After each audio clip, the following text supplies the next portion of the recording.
Because at the end of the day, our most influential factors in determining our evolution, for better or worse, are really the people we surround ourselves with.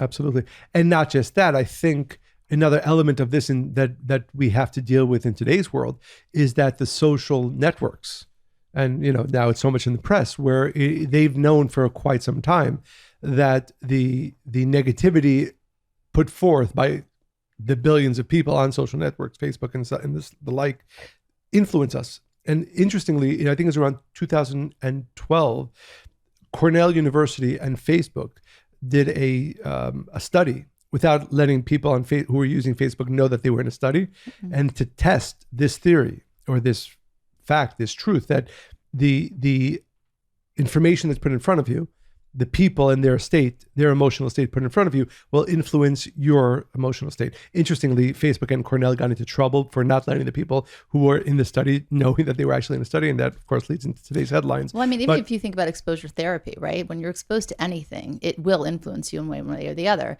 And I think far too often people think that they are more in control of what affects them. And unless you're really, really working on that every single minute of every day, things come to you. I mean, for me right now, I'm home a lot. I'm working from home. I don't have a lot of mobility. And I think about this a lot. There is nothing right now, it's temporary, that comes into my space unless I choose it, right? I'm not I can't go walk on the street. There's a lot of things I cannot do, and I'm not going to go into that right now. But normally on any given day, I run into or have conversations or exchanges or even pass by and you have a look from somebody from 30 people a day, maybe. Some are invited, some are not. And of course that affects me. And I said this to you last night, like, it's so interesting never being exhausted or never being like stressed in the last few weeks, because I am very much choosing my environment very specifically because I need to heal.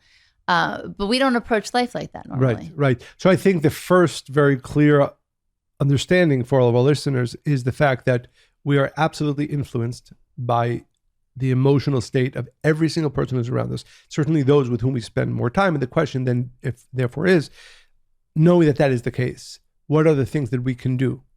What is the consciousness, the thoughts, and the tools that we can use to not allow the negative state of those around us, and often even the negative state of the groups that are around us, to influence us in a negative way?